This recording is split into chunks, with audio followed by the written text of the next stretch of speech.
प्यारे भाई और बहनों, हम प्रभु के नाम का धन्यवाद करते हैं आज के सुंदर समय के लिए जो हमारे अध्ययन के लिए है। आज 13 मई है 2020 और ये हमारा समय है शाम को 7:30 बजे जब हम प्रभु के वचन का अध्ययन करते हैं। आज हमारे अध्ययन का विषय होगा एजरा शास्त्री का जीवन।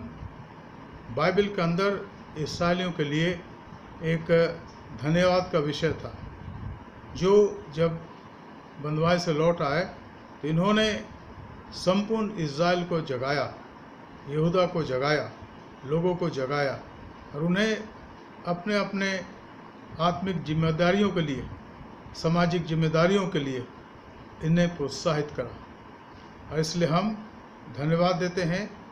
पिछले 2 दिनों में हमने नहम्याह के जीवन का अध्ययन करा और आज हम एजरा शास्त्री के बारे में अध्ययन करेंगे। इसके पहले कि हम इस अध्ययन को करें, आइए हम प्रार्थना करें। धन्यवाद, स्तुति और महिमा के योग्य पिता परमेश्वर, स्वर्ग और पृथ्वी के स्वामी, हम आपका धन्यवाद करते प्रभु एजरा शास्त्री के जीवन के लिए। जब आज हम इस जीवन पर अध्ययन करते, हमारी प्रार्थना प्रभु कि आप हमसे बातचीत करें। इस सुंदर समय के लिए जो आपने दिया है, हम आपकी स्तुति, आपकी महिमा करते हैं। हमारे धन्यवाद को स्वीकार करें।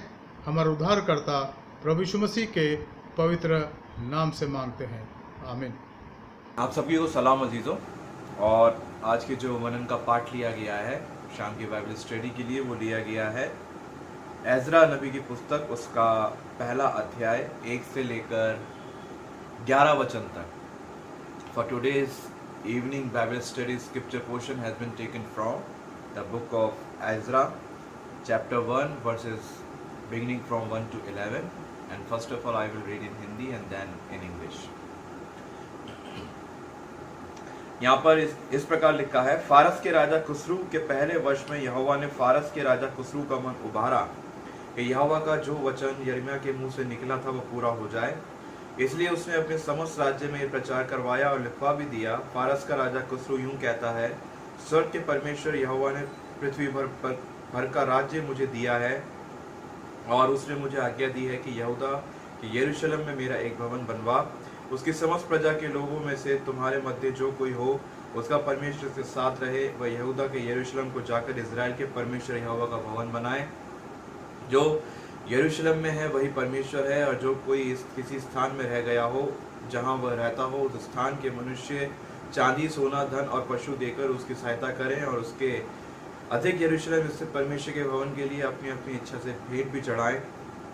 तब यहूदा और बिन्यामीन के जितने पितरों के घरानों के मुख्य पुरुषों और याजकों और लेवियों का मन परमेश्वर ने उभारा था कि जाकर यरूशलेम में यहोवा के भवन को बनाए। वे सब उठ खड़े हुए और उनके आसपास सब रहने वालों ने चांदी के पात्र, सोना, धन और पशु और अनमोल वस्तुएं देकर उसकी सहायता की। ये उन सब से अधिक था जो लोगों ने अपनी अपनी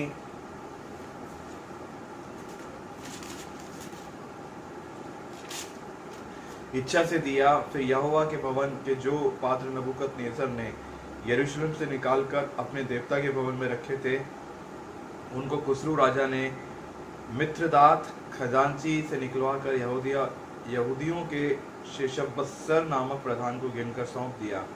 उनकी गिनती ये थी, अर्थात सोने के 30 और चांदी के 1000 परात और 29 छुरी, सोने के 30 और मध्यम प्रकार के चांदी के 410 कटोरे तथा अन्य प्रकार के पात्र 1000 सोने चांदी के पात्र, सब मिलाकर 5400 थे।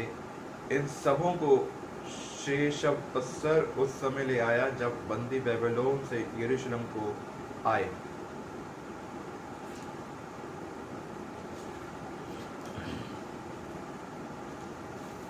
In English it is written over here, in the first year that Cyrus of Persia was emperor, the Lord made what he had said through the prophet Jeremiah come true. He prompted Cyrus to issue the following command and send it out in writing to be read aloud everywhere in his empire. This is the command of Cyrus, emperor of Persia. The Lord, the God of heaven, has made the ruler over the whole world, has given me the responsibility of building a temple for him in Jerusalem in Judah. May God be with all of you who are his people. You are to go to Jerusalem and rebuild the temple of the Lord, the God of Israel, the God of who is worshipped in Jerusalem. If any of his people in exile need help to return, their neighbors are to give them this help. They are to provide them with the silver and gold supplies and pack animals as well as offerings to present in the temple of God in Jerusalem.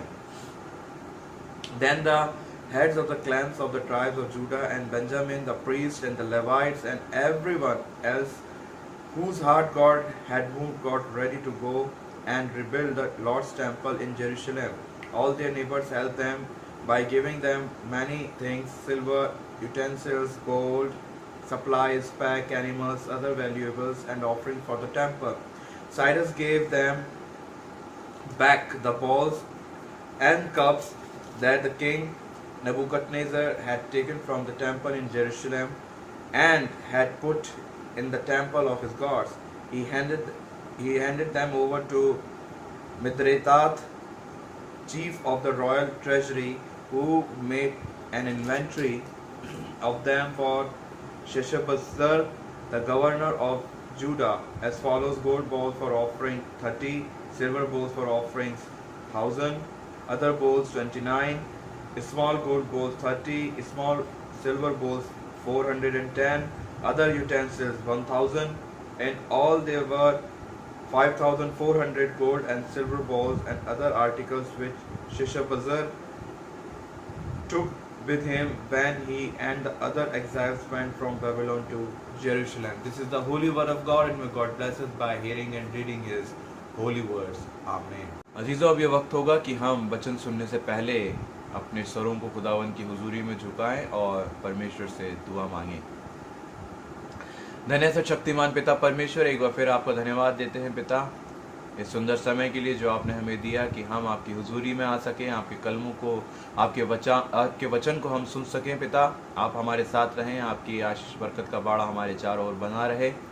हम खास तौर से प्रार्थना करते हैं पिता, आपके खादिम reverend doctor John और विश्वास के लिए और उनके फैमिली के लिए, जबकि आपने खिदमती का मौका उनको दिया, और पिता निरंतर पिता वो आपके वचन को हमारे साथ, आपकी कलीसिया के साथ शेयर करते हैं। उनके साथ आप रहें, आशीष बरकत दें।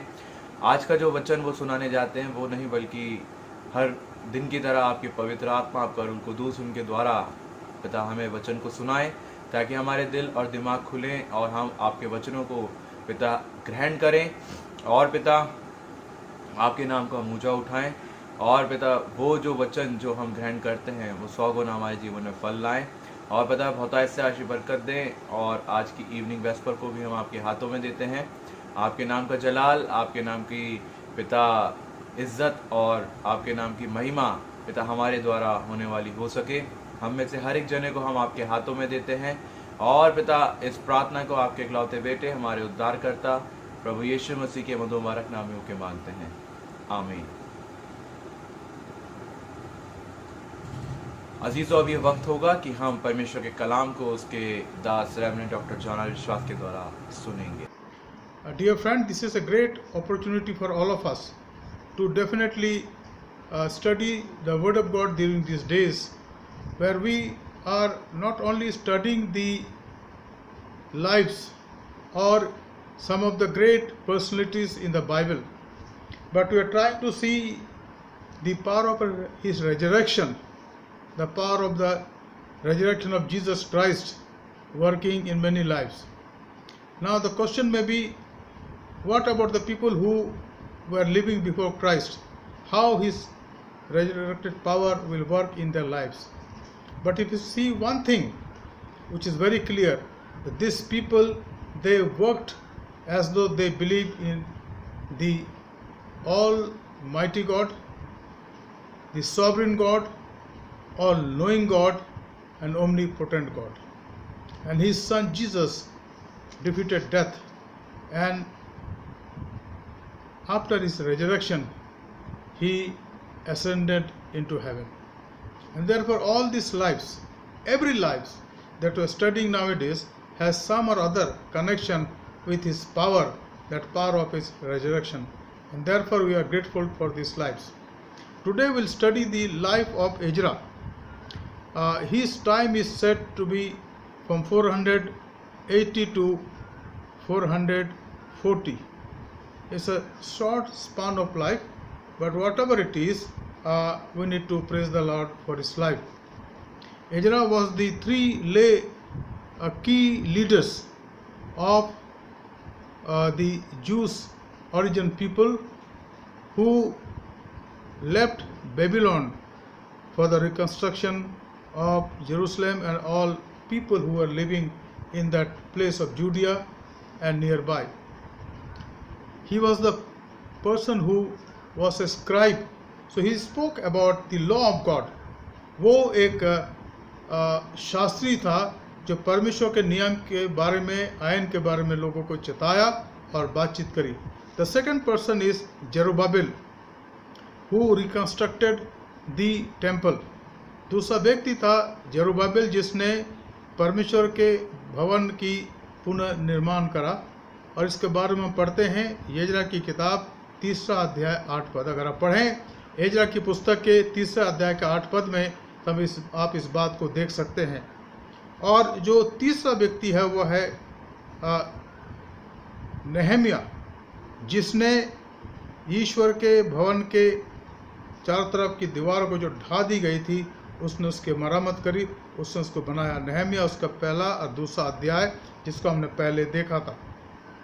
एजरा एक शास्त्री था और एक याजक था जो पर्शियन राजा अर्टेक्सर्क्स के द्वारा भेजा गया था एक झुंड के साथ, ताकि वो इस्राएलियों के लोगों की मदद करें और यरूशलेम में आकर उनकी सहायता करें. अगर आप देखें इसके बारे में तो पढ़ सकते हैं एजरा की पुस्तक उसका 7वां अध्याय 8 और 12 पद. इन जगहों में हम इन पदों में हम इनके बारे में देख सकते हैं. I was describing about the important thing that about 3 people whose names I just mentioned. Number 1 was Zerubbabel, the high priest, who reconstructed the temple. Ezra chapter 3 verse 8. And then we see the life of Nehemiah, who rebuilt the wall. Nehemiah 1 and 2 chapter. And then Ezra restored the worship. He encouraged people of Judea to come and also worship the Lord in spirit and truth, and also obey his commandment. And therefore these 3 people are of different and unique work that they were given.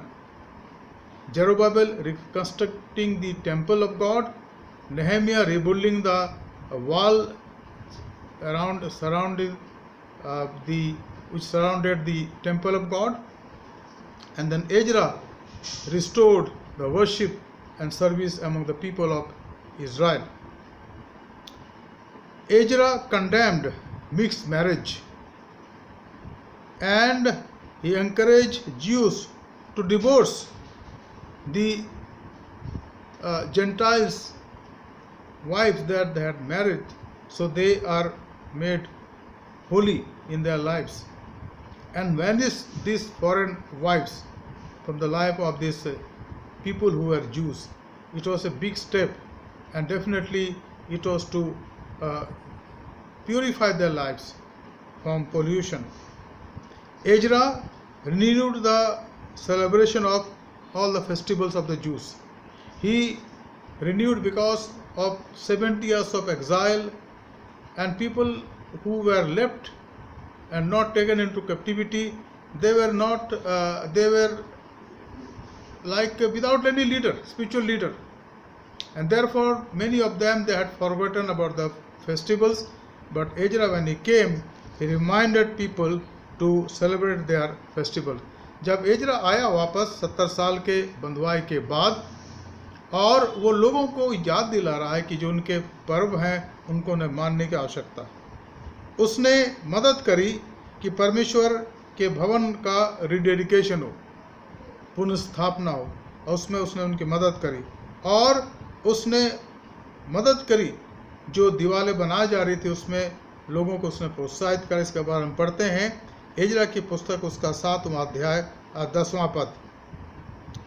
He described the shaping of the community in accordance with the Torah.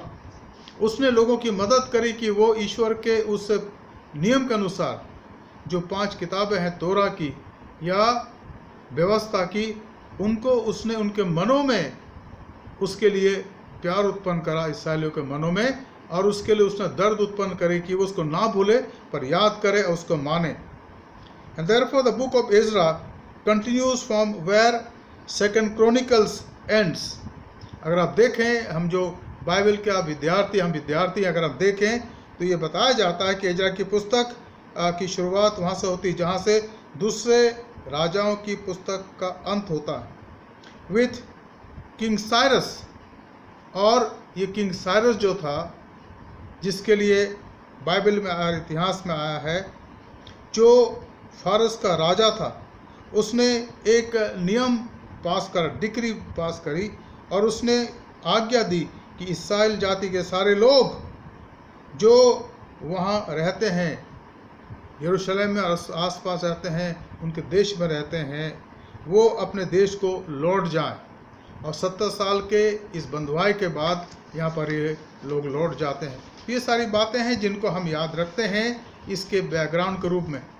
आज मैं आपके सामने, ये बहुत लंबा description है, इसमें कई अध्याय हैं जिसको हम देख सकते हैं, लेकिन बहुत से अध्याय जो हैं उनको हम नहीं देखेंगे समय की वजह से। हम केवल यहाँ पर इस पुस्तक में, हालांकि 10 अध्याय हैं, लेकिन हम कुछ अध्यायों में थोड़ी बातों पर देखेंगे। और आज मैं आपके सामने केवल इस जीवन से 4 बातों का उल्लेख करूँगा, 4 बातें जिस पर हम गौर करेंगे। And we will see this 4 things. Number 1, chapter 1 of Ezra from, I read from verse 1। मैं आपके सामने पढ़ूंगा एजरा की पुस्तक, उसका पहला अध्याय, उसके पहले पद से। यह लिखा है, in the first year of Cyrus king of Persia, that the word of the Lord by the mouth of Jeremiah might be fulfilled. The Lord stirred up the spirit of Cyrus king of Persia, so that he made a proclamation throughout all his kingdom and also put it in writing. उसने लिख कर दिया फारस के राजा क्रुसु ने, Cyrus ने। Thus says the Cyrus king of Persia, the Lord, the God of heaven, has given me all kingdoms of the earth, and he has charged me to rebuild him a house at Jerusalem, which is in Judah. Whosoever is among you of all his people, may his God be with you. And let him go to Jerusalem, which is in Judah, and rebuild the house of God, the God of Israel. He is the God who is in Jerusalem. And let each survivor, in whatsoever place he is sojourners, he be assisted by the nation, man of his place, with silver and gold, with goods and with beast, beside free will offering for the house of God that is in Jerusalem. अब यहाँ पर एक बहुत बड़ी बात लिखी हुई है। आप देखिए, ये अन्य जाति राजा था और ये बहुत अलग अलग देवताओं को मानता था, लेकिन इसके मन के अंदर वो भावना आई जो एक बहुत ही अनोखी बात है। और क्या लिखा है यहाँ पर, फारस के राजा क्रुसु के पहले वर्ष के में यहोवा ने फारस के राजा क्रुसु का मन उभारा कि यहोवा का जो वचन यिर्मयाह के मुंह से निकला था वह पूरा हो जाए। इसलिए उसने अपने समस्त राज्यों में यह प्रचार करवाया और लिखवाया। क्या लिखवाया, देखिए, इस पर ध्यान दीजिए मेहरबानी से। परमेश्वर जो हमारा परमेश्वर है वो सारे सृष्टि का परमेश्वर है, वो राजाओं के मनों को अपने हाथ में रखता है। और इसलिए जब ये घटना घटी तो उसने क्रुसु जो राजा था, जो फारस का राजा था, जिसको साइरस भी कहा गया है, उसके मन को उबारा और उसने क्या डिक्री लिखी, क्या आज्ञा लिखी, इसको देखिए यहाँ पर। फारस के राजा क्रुसु यूँ कहता है, स्वर्ग परमेश्वर यहोवा ने पृथ्वी पर का राज्य मुझे दिया है, और उसने मुझे आज्ञा दी कि यहूदा के यरूशलेम में मेरा एक भवन बनवा। उसके समस्त प्रजा के लोगों में से तुम्हारे मध्य जो कोई हो, उसका परमेश्वर उसके साथ रहे। वह यहूदा के यरूशलेम को जाकर इस्राएल के परमेश्वर यहोवा का भवन बनाए जो यरूशलेम में है, मैं वही परमेश्वर है। यहाँ पर जो खास बात मुझे लगती है कि परमेश्वर ये सारे जहान का परमेश्वर, किसी विशेष देश, किसी विशेष भाषा, किसी विशेष और ऐसी बात के लिए नहीं है जो वो उनके लोगों से बात करे। और यहाँ पर वो सारे से बात करता है जो समय फारस का राजा था, और परमेश्वर ने सारे राज्य दुनिया के जो उस समय के थे, याद रखिएगा ये हम बात कर रहे हैं 500 BC की, यीशु मसीह से 500 साल पहले की, उस समय का वर्णन है। और परमेश्वर ने उससे बात करी जो अपने आप में यहूदी नहीं था, लेकिन उसने इन लोगों को देखा था, इनके जीवन को जाना था, और अब परमेश्वर इसके द्वारा बात कर रहा कि तू आज्ञा दे कि मेरे लोग वहाँ जाए, बंधुआई से 70 साल हो गए, अब जाए वहाँ पर, और वहाँ पर मेरे भवन को प्रतिष्ठित करे और वहाँ मेरी आराधना शुरू करे। और इसलिए मित्रों, हम प्रार्थना में हियाव नहीं छोड़ते हैं। आज हमारे देश में या संसार की स्थिति चाहे कैसी भी हो, कठिनाइयों से भरी हुई है, और इस बात को हम जानते हैं कि कुछ भी हो सकता है, कभी भी कुछ भी हो सकता है। लेकिन याद रखें कि बाइबल का परमेश्वर मनों का जांचने वाला है। यिर्मयाह उसके 17 अध्याय के 9 और 10 पद में यिर्मयाह कहता है कि मन को कौन समझ सकता है, मानव हृदय को कौन समझ सकता है, केवल वही समझ सकता है जिसने इसकी रचना करी है। Who will understand the human heart? Who knows the human heart and its condition? The one who has created it. And who has created it? किसने बनाया? स्वर्ग का परमेश्वर, जो एजरा का परमेश्वर था, जो नहम्याह का परमेश्वर था। और यहाँ पर वो परमेश्वर सारे राजा से बात करता, क्रूसू से बात करता है कि तू इस बात को लिख दे मेरे लोगों के लिए, जहाँ भी दुनिया में रहते हैं उनके लिए भवन बनाया जा रहा है। फारस का राजा क्रूसू यूँ कहता है, स्वर्ग के परमेश्वर यहोवा ने पृथ्वी भर का राज्य मुझे दिया है, और उसने मुझे आज्ञा दी है कि यहूदा के यरूशलेम में मेरा एक भवन बनवा। उसके समस्त प्रजा के लोगों में से तुम्हारे मध्य जो कोई हो, उसका परमेश्वर उसके साथ रहे।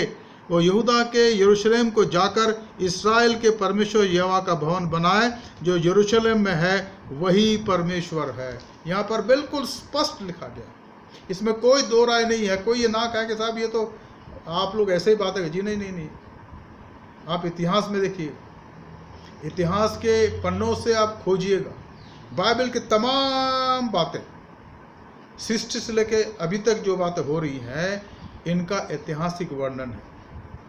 यहाँ तक कि आप ब्रिटानिका एनसाइक्लोपीडिया में देखिए, वहाँ पर हम इन बातों को पाएंगे, और इन बातों की चर्चा इन सब जगह दी गई है। क्यों? क्योंकि ऐतिहासिक बातें हैं, और इनको हम भूल नहीं सकते हैं, और अनजाने होते हुए भी अनजान नहीं हो सकते।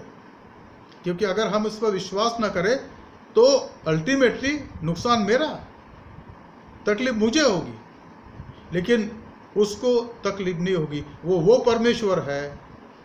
जब नबूकदनेस्सर राजा ने उन 3 जवानों को जो बंधुआई में लिए गए थे, शद्रक, मेशक और अबेदनगो को आग में डाल दिया। लिखा है कि आग को 7 गुना भपका दिया गया, तेज कर दिया गया, और जो जवान उनको फेंक रहे थे डालने के लिए वहाँ पर, वो जल मरे आँच से। लेकिन जब राजा देखने लगा, उसे कुछ दूर पर ये था, तो उसने क्या मंजर देखा, और उसने पूछा घबरा करके कि क्या हमने 3 जवानों को नहीं डाले थे, ये चौथा कहाँ से आ गया। अब बाइबल में लिखा है कि चौथे का मुखड़ा राजा खुद कहता है कि ईश्वर के पुत्र के शरीर है। इसके आगे अब चलिए, दारा राजा के समय, जो मादियों का राजा था, यही पर्सिया में रहता था, दानियल को सिंह के मान में डाल दिया गया। और दारा इतना ज़्यादा परेशान हो गया कि अब तो ये ईश्वर का भक्त खत्म हो गया, अब मैं किससे बात करूंगा, किससे पूछूंगा, क्योंकि दानियल एक बहुत बड़ा अधिकारी था उस राज्य में, उस जमाने में।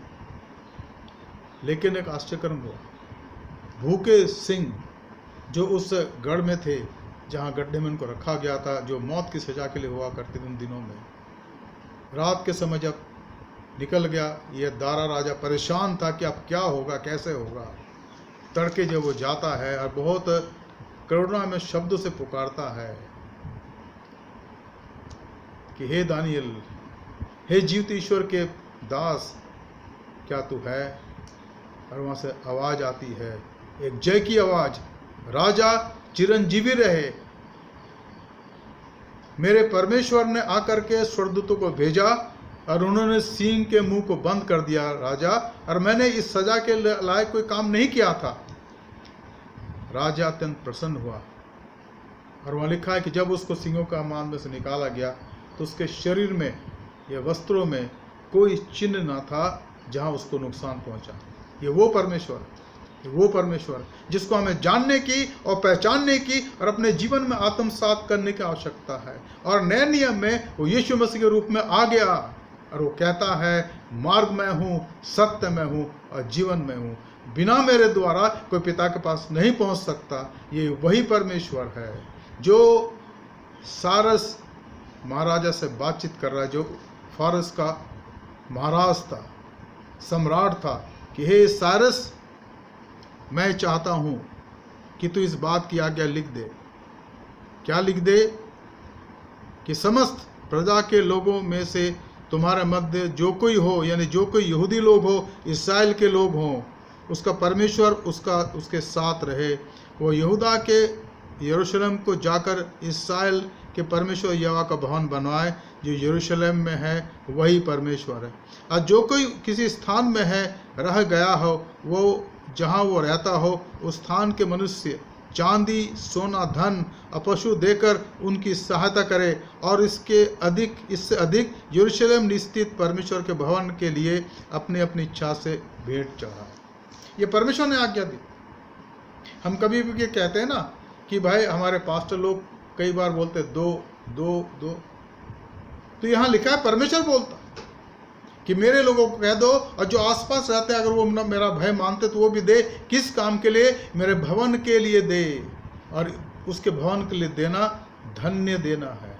और जब हम देते हैं तो हम धन्य हो जाते हैं। तो इस बात को हम याद रखें मित्रों कि परमेश्वर स्वयं बात कर रहा है। अब जो फारस का राजा था, जो अन्य जाति राजा था, और उसका नाम था साइरस, माफ कीजिएगा, साइरस, उसने उसके द्वारा बातचीत करी कि तुम लोग उस स्थान में जाओ, और अब मैं तुम्हें छूट दे रहा हूँ, तुम जाओ और वहाँ परमेश्वर के लिए उस भवन को और उसके कार्यों को बनाओ और देखो, ताकि लोगों के अंदर उसकी आराधना की पुनर्स्थापना हो जाए।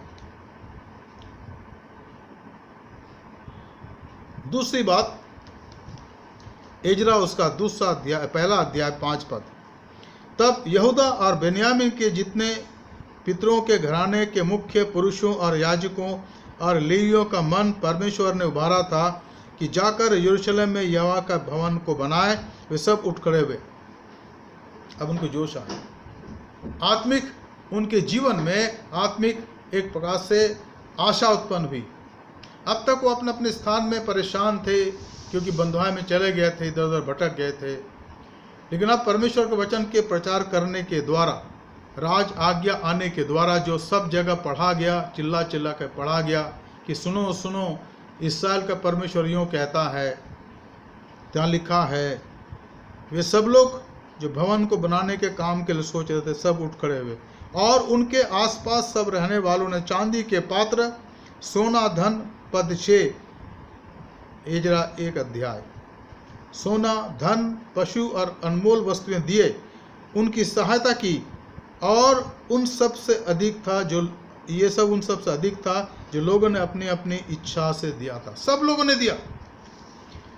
और मित्रों, ये एक ऐसा धन्य कार्य है जिसको हम कभी भी है दृष्टि देख नहीं सकते।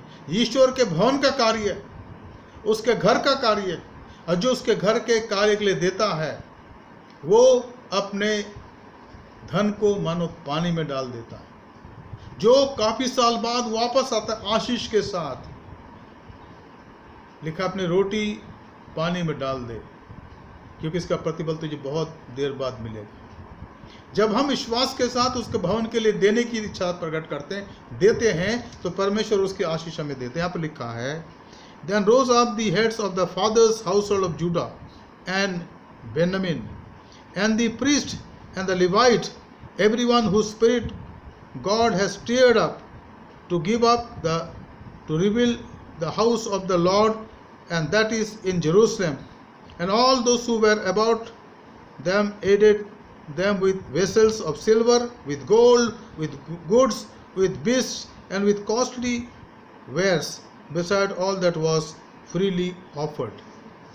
परमेश्वर की आज्ञा को इन्होंने माना। यहाँ पर एक बहुत बड़ी बात यहाँ पर देखते हैं, क्योंकि एक परिस्थिति ऐसे आ गई थी कि भाई यहूदा के लोग बंधुआ में चले गए थे नबूकदनेस्सर के द्वारा, लेकिन अब 70 साल बीत गए, परमेश्वर उनको वापस भेज रहा है।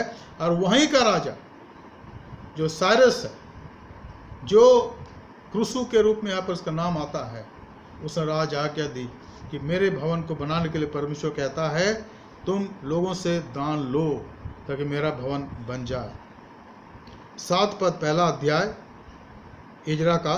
फिर यहोवा के भवन के जो पात्र नबूकदनेस्सर ने यरूशलेम से निकालकर अपने देवता के भवन में रखे थे। अब यहाँ पर देखिए, जब बंधुआई के लिए इसने चढ़ाई करी थी नबूकदनेस्सर ने BC 586 में, और सारे बर्तन, वो अधिकतर बर्तन मंदिर से उठा कर ले गया था, जो सोने चांदी और बाकी बर्तन थे, उन सब की वापस यहाँ पर हो रही। देखिए यहाँ क्या लिखा है।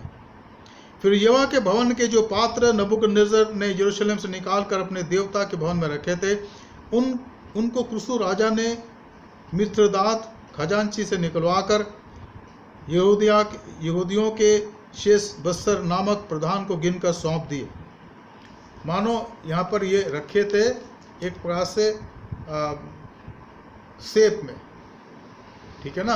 अब गिन गिन के लाए थे और गिन गिन के दे रहे हैं, कितनी अजीब सी बात लगती है। अन्य जाति राजा लूट में सब कुछ लेके चला गया, और लिखा है कि उसने उसके हाथ में कर दिया। और यहाँ पर उस व्यक्ति का नाम लिखा है मित्रदात, जो खजांची था वहाँ का, क्रूसू का। वो इस्राएलियों के, यहूदियों के खजांची को देता,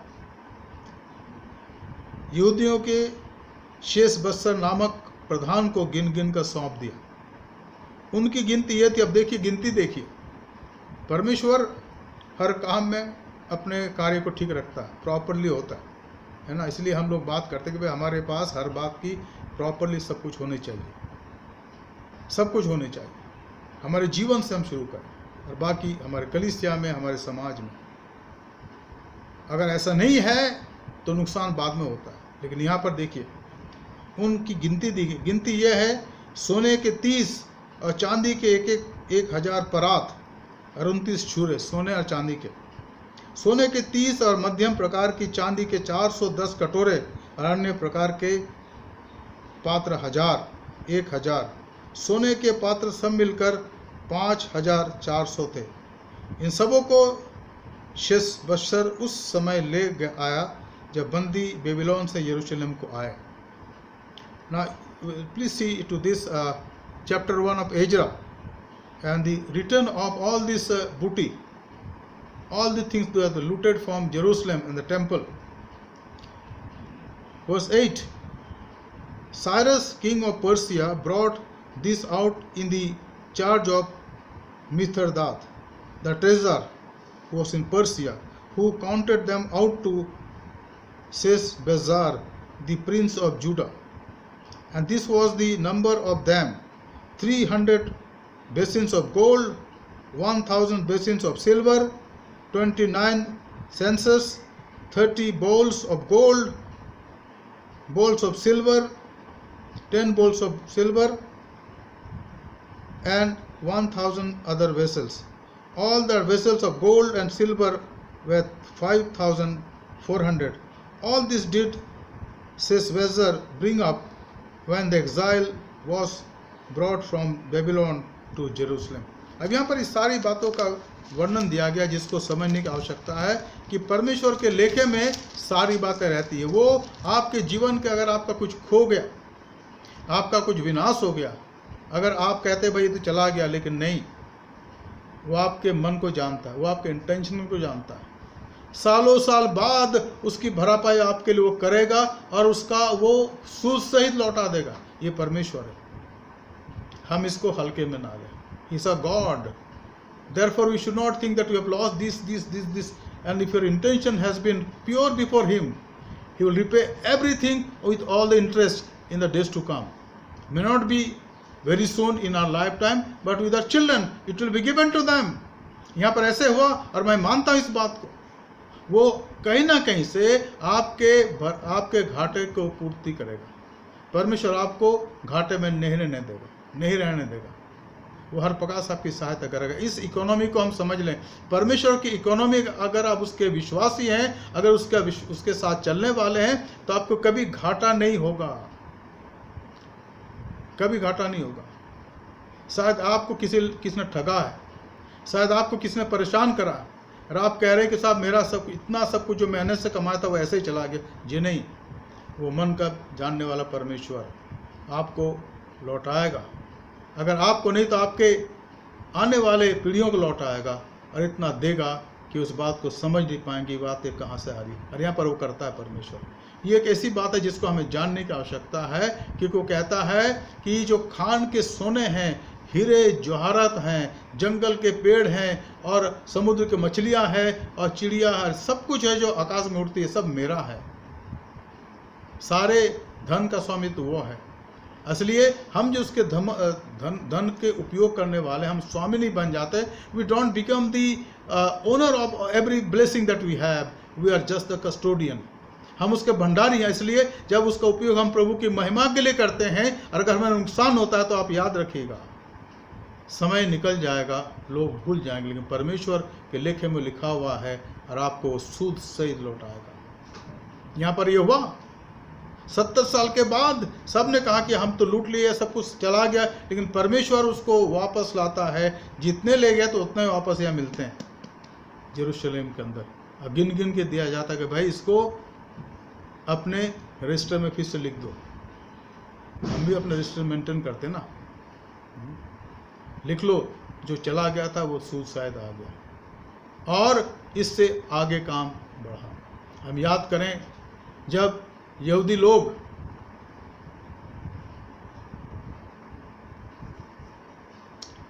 मिस्र से निकल रहे थे, परमेश्वर ने क्या आज्ञा दी उनकी महिलाओं को, क्योंकि ये तो गुलाम थे वहाँ पर।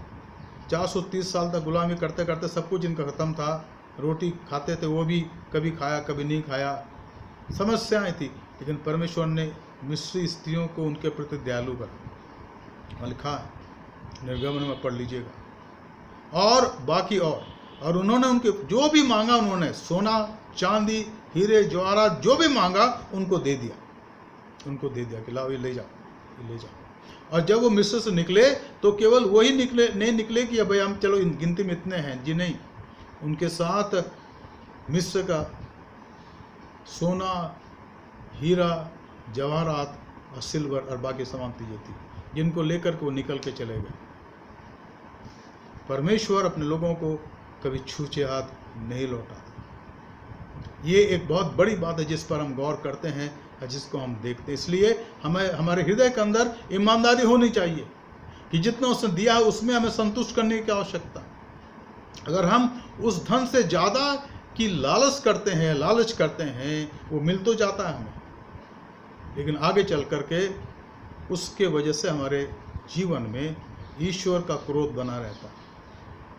और हम जानते हैं कि कोई मनुष्य परमेश्वर के क्रोध का निर्वाह नहीं कर सकता। इसलिए हमें बड़ी ईमानदारी के साथ, बड़े बोझ के साथ, बड़े विश्वासियों के साथ अपने जीवन को व्यतीत करना, इस बात को जानते हुए कि हर एक व्यक्ति के लिए जो उसकी जरूरत है परमेश्वर पूरी कर। तभी तो उसने कहा तुम पहले उसका राज्य और धार्मिकता की खोज करो और तुम्हारे जीवन के अंदर तमाम बातें, चाहे भोजन हो, चाहे शेल्टर हो, चाहे हमारा वस्त्र हो जो हम पहनते हैं, या हमारे लिए कुछ भी हो, वो देगा।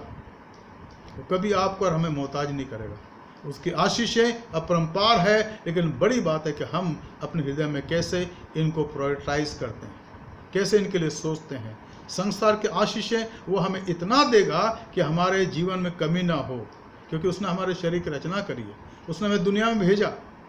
इसलिए जो कुछ हमारी आवश्यकता है उसकी पूर्ति करता है। और इस सेकंड पॉइंट से जो मैंने आपके सामने यहाँ पढ़ा, इस बात को हम देखते हैं कि परमेश्वर जिसने आज्ञा दी थी किसको, राजा नबूकदनेस्सर को, कि जाके मेरे लोगों को दंड दो।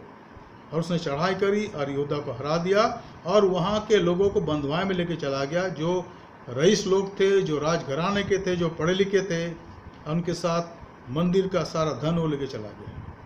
लेकिन अब 70 साल बाद वो वापस दे रहा है। वो नहीं, लेकिन फारस का राजा जिसका नाम है साइरस, वो देता है। ये सब ले जाओ, ये ईश्वर के हैं। किसने बोला था वापस करने के लिए? निश्चित रूप से यहाँ आवाज़ आई, ये दे दे, ये तेरे नहीं है, ये मेरे भवन के हैं। और यहाँ पर लिखा है साइरस ने उसकी आज्ञा मानी। हम प्रभु का धन्यवाद देते हैं कि वो इस प्रकार से कार्य करता है। क्या उसने आपके जीवन के अंदर ये कार्य करा है? अगर नहीं तो उस पर भरोसा करिए, वो आपकी सहायता और आपकी मदद करेगा। मित्रों, हमने यहाँ पर देखा और अभी हम देख रहे हैं किस प्रकार से महाराज साइरस ने आज्ञा दी, क्रूसू जिसका नाम है हिंदी के बाइबल में, कि सारे वो बर्तन और वो सोने के महंगे महंगे बर्तन वापस ले करके यरूशलेम में रखो। हम इसमें पढ़ते हैं 2 अध्याय, अगर आप देखें, जिनको बेबीलोन का राजा नबूकदनेस्सर बेबीलोन को बंदी बनाकर ले गया था, उनमें से प्रांत के जो लोग बंधुआई से छुटकर यरूशलेम और यहूदा को अपने अपने नगर को लौटे हुए ये। अब यहाँ पर इनका नाम दिया गया है। बहुत बड़ी लिस्ट है जिसको हम यहाँ नहीं देखें, लेकिन 2-4 नाम मैं पढ़ूंगा। ये जरुब्बाबेल, यीशु, नेहमिया, सराया, रेलाया, मुर्देके, बिलशान, मिस्पार, बिगवे, रहूम और बाना के साथ आए। इनका नाम दिया गया। आगे भी आप इनके नाम को देखेंगे, यहाँ लिखा है इस्राएली प्रजा के मनुष्य की गिनती ये है। और इसको पढ़िएगा 2 अध्याय को, इन सब की गिनती दी है जो 70 साल के बंधुआई के बाद वापस यहूदा में लौट के आते हैं।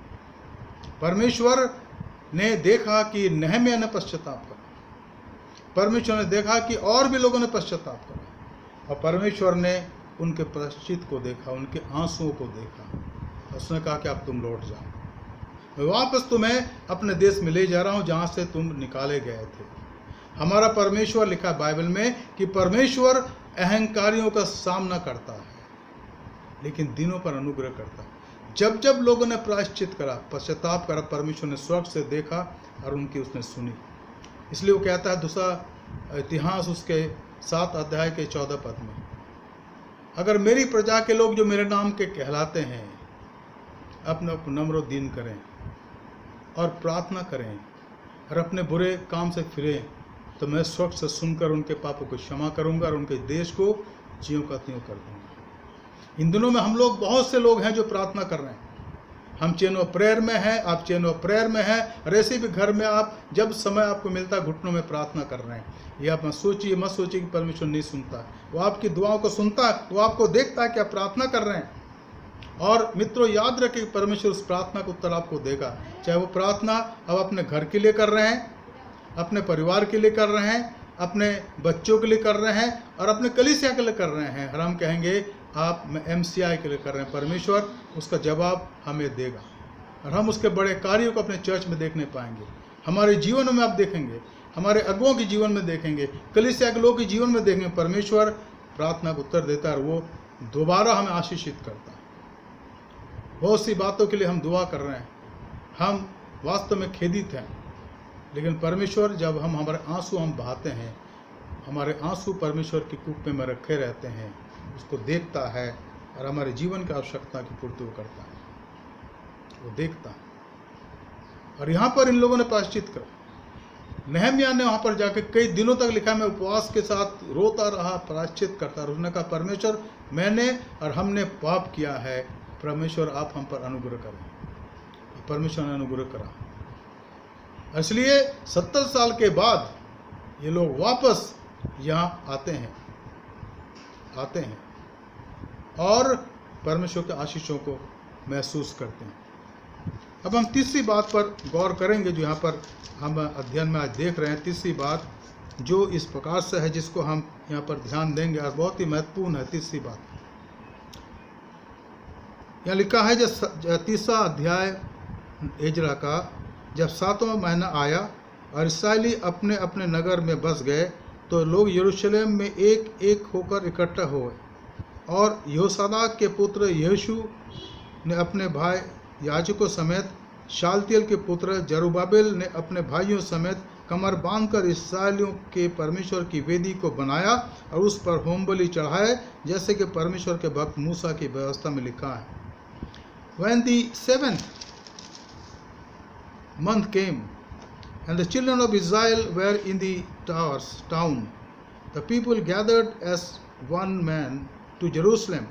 Then arose Joshua, the son of Zadok, with the fellow priest, with Zerubbabel, the son of Shaltiel, with his kinsmen, and that they built the altar of the God of Israel, to offer burnt offerings on it, as it is written in the law of Moses, the man of God.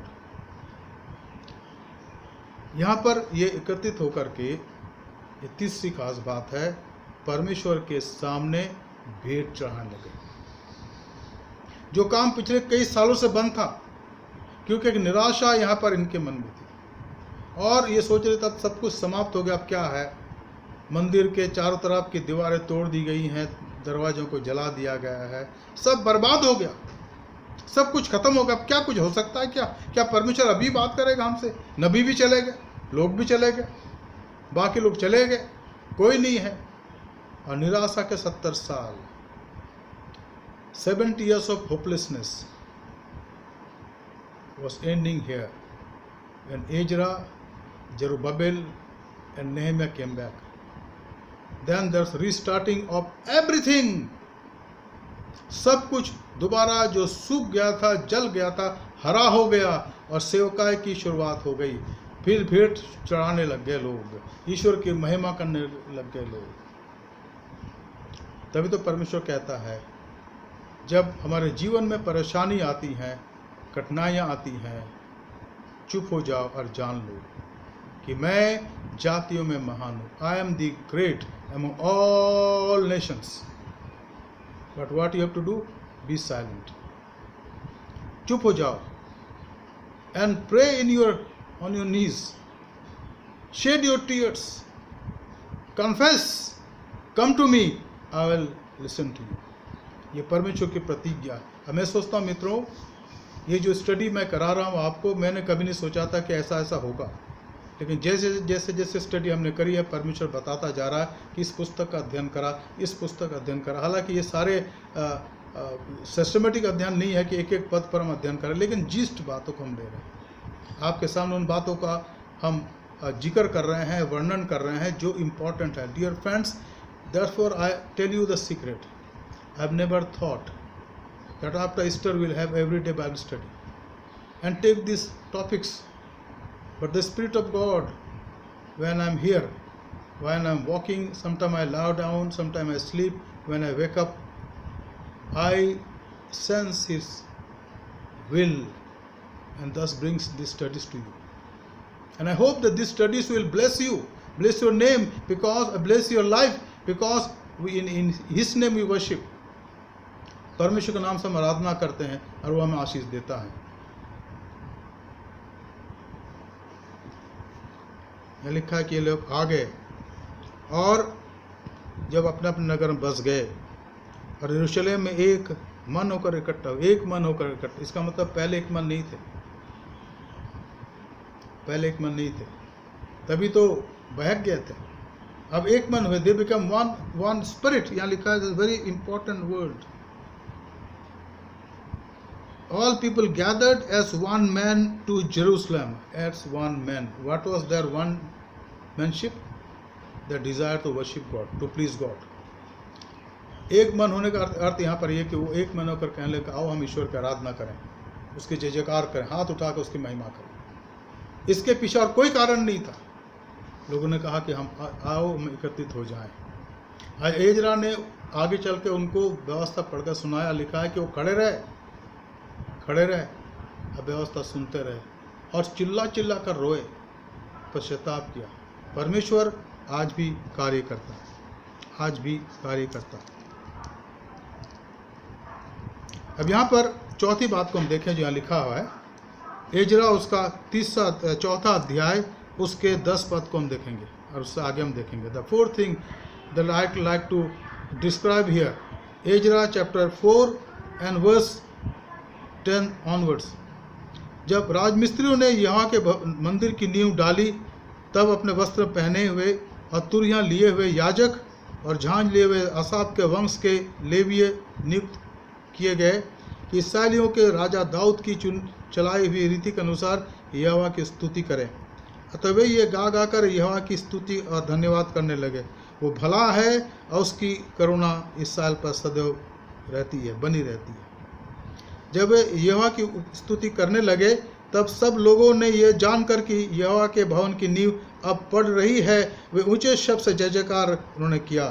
परंतु बहुत सारे याजक और लेवीय और पूर्वजों के घराने के मुख्य पुरुष अर्थात वे बूढ़े जिन्होंने पहला भवन देखा था, इस भवन की नींव उसकी आंखों के सामने पड़ी, तब वे फूट फूट कर रोने लगे। अब बहुतेरे आनंद के मारे ऊंचे शब्द से जय जयकार कर रहे थे।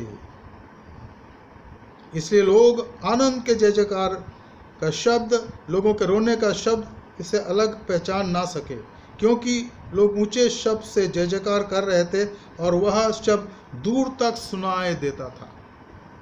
What a wonderful testimony. Verse 10 of chapter 3. Ezra के मैंने पहले 4 कहा, लेकिन 4 नहीं, तीसरा अध्याय है, तीसरा अध्याय का 10 पद उसके आगे। And when the builders laid the foundation of the temple of the Lord, the priests in their vestment came forward with trumpet, and the Levites, the sons of Asaph, with cymbals to praise the Lord, according to the directions of King David of Israel. And they sang responsibly, praising and giving thanks to the Lord, for He is God, good, for His steadfast love endures forever, and toward Israel. And all the people shouted with a great shout when they prayed the Lord to the Lord, because the foundations of the house of the Lord was laid.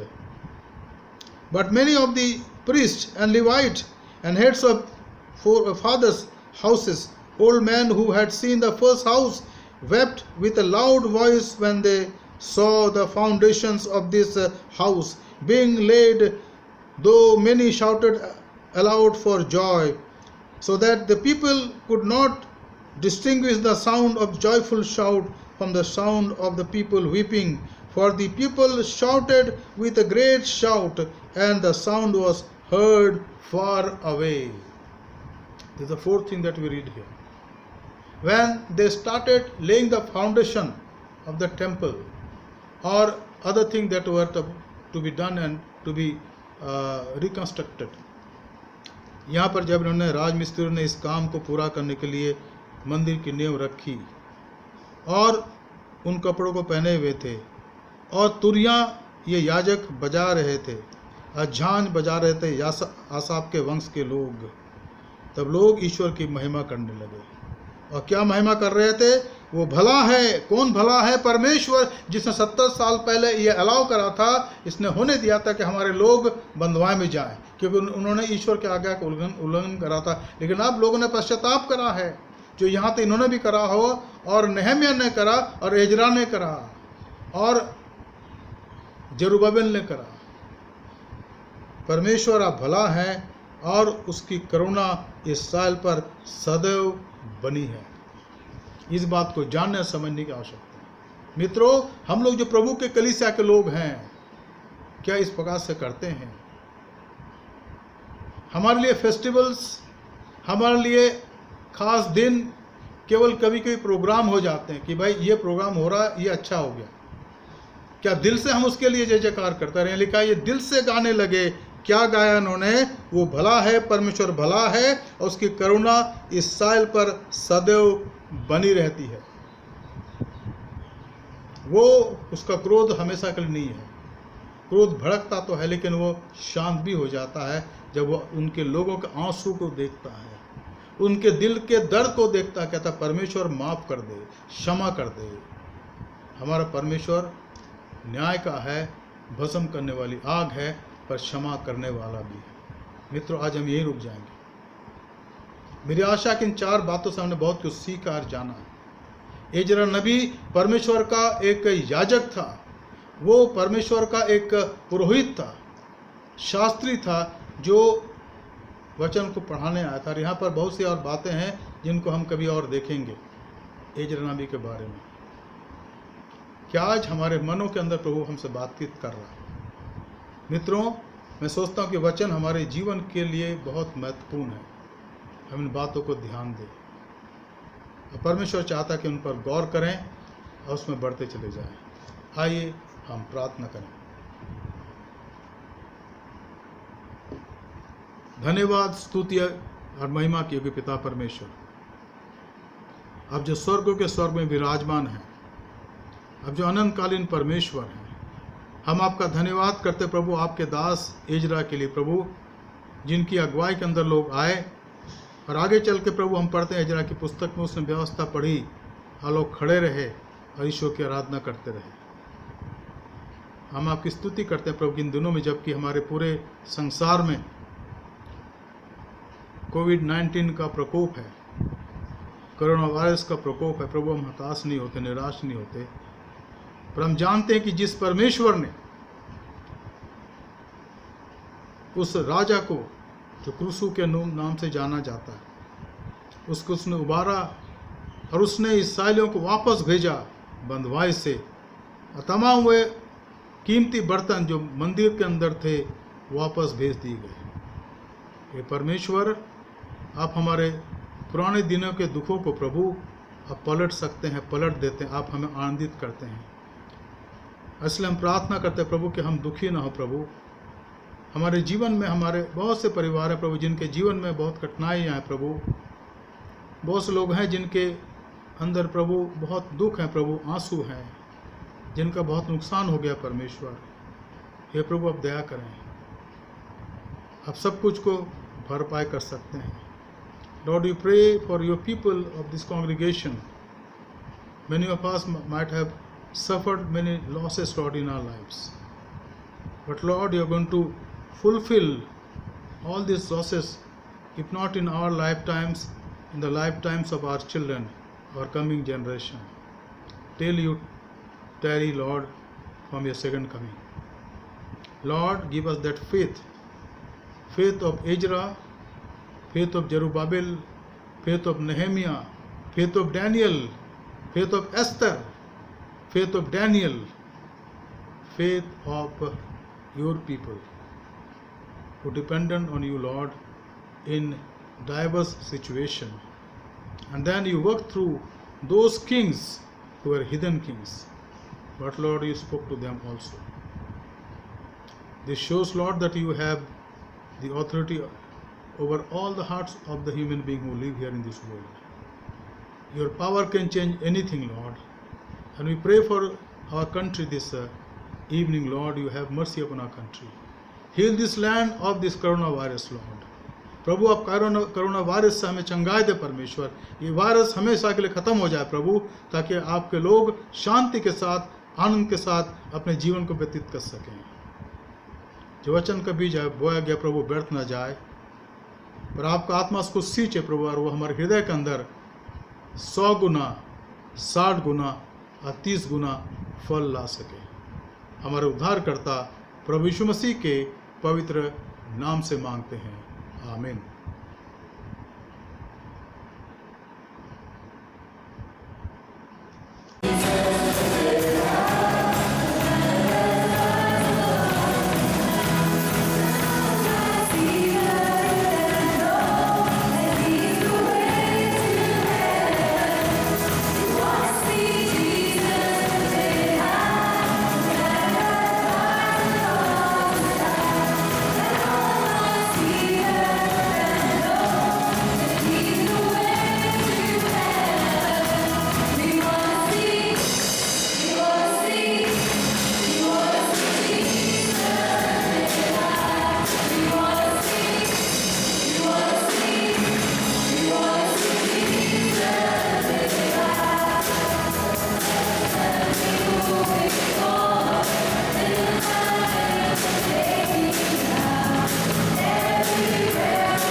Dear friends, before we conclude our Bible study today, I have few announcement, and tomorrow also we'll have the Bible study at the same time at 7:30.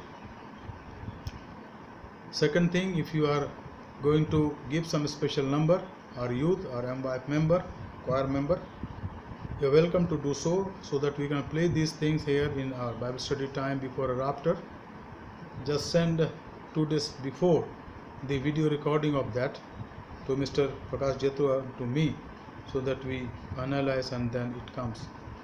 And also we are thinking to engage some of our people for the Bible reading and for special prayer. So if you want to do that, kindly let us know, we'll take your help also. हम कुछ लोगों से मदद चाहते हैं कि Bible पढ़ने में मदद करें और प्रार्थना में मदद करें. अगर आप ऐसे हैं, आप चाहते हैं तो हम बताएं, हम आपको बता देंगे कब आपको ऐसा करना है. लेकिन एक क्लियर वीडियो रिकॉर्डिंग आप हमें भेजें ताकि उसी को हम शामिल कर सकें हमारे शाम के बाइबल अध्ययन के समय. आखिरी बात, आप प्रार्थना करें हमारे कलीसिया का अगुओं के लिए, हमारे आदरणीय बिशप सुबोध मंडल, मैडम सुदीप्ता मंडल, हमारे हर एक DSS गण, हमारे पासवान गण और दिल्ली रीजनल कॉन्फ्रेंस के हर एक कलीसिया पर प्रार्थना करें जो पंजाब में है, हरियाणा में है, दिल्ली और राजस्थान में है. प्रभु अनुग्रह हो. हम प्रार्थना करें अपने प्रचारकों के लिए जो प्रचार करते हैं, जो अलग अलग क्षेत्र में पाए जाते हैं. प्रभु उनकी मदद करें. राजस्थान के दक्षिण भागों में, हिमाचल प्रदेश में और हरियाणा के अंदर, ताकि उनका जीवन, उनकी सेवकाई प्रभु को महिमा दे सके. आइए प्रार्थना करें और आज के इस अध्ययन को समाप्त करें. स्वर्गीय पिता, आपको धन्यवाद देते हैं आज के सुंदर समय के लिए जो आपने दिया. धन्यवाद देते प्रभु आज के बाइबल अध्ययन के लिए. हमने जो कुछ पढ़ा, जो कुछ सीखा, जो कुछ समझा, प्रभु हम चाहते हैं कि उसके अनुरूप हम चलने वाले बने, ताकि सचमुच में प्रभु ये आराधना का समय आपको भा सके, आपको महिमा दे सके. बाकी वक्त को आपके हाथों में देते हैं. कलीसिया के एक परिवारों पर प्रभु, चाहे वो माँ बाप हों, चाहे बुजुर्ग हों, चाहे जवान हो, चाहे बच्चे, प्रभु आपके आशीष पाए जाए. ये कलीसिया आप में तरक्की करें. हमारे धन्यवाद को स्वीकार करें. आज के वचन पर आपके आशीष हो. हमारे उद्धारकर्ता प्रभु यीशु मसीह के पवित्र नाम से मांगते हैं. आइए हमारे बाप, तू जो आसमान पर है, तेरा नाम पाक माना जाए. तेरी बादशाहत आवे. तेरी मर्जी जैसे आसमान में पूरी होती है, ज़मीन पर भी हो. हमारे रोज़ की रोटी आज हम बख्श दे. आज जैसे हम अपने कसूरवारों को माफ़ करते हैं, वैसे तू हमारे कसूरों को माफ़ कर. हमें आजमाइश में ना ला, बल्कि बुराई से बचा, क्योंकि बादशाहत, कुदरत और जलाल हमेशा तेरी है. आमीन. यीशु ही प्रभु है. प्रभु आपको आशीष दे, आपकी सहायता करे और आपको अपना अनुग्रह में बढ़ाता ले चले, आपकी मदद करें, आपके साथ साथ रहें. आइए हम आशीष वचन में अब हमारे खुदा यीशु मसीह का फजल, खुदा बाप की मोहब्बत, रूह कुद्दूस की हिफाज़त और शराकत हमें हर एक के साथ इस समय और हमेशा तक होती रहे.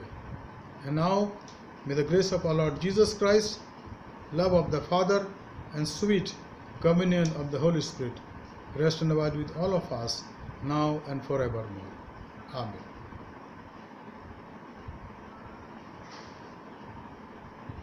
जय मसीह की. प्रभु आपको आशीष दे, आपकी सहायता करे. धन्यवाद.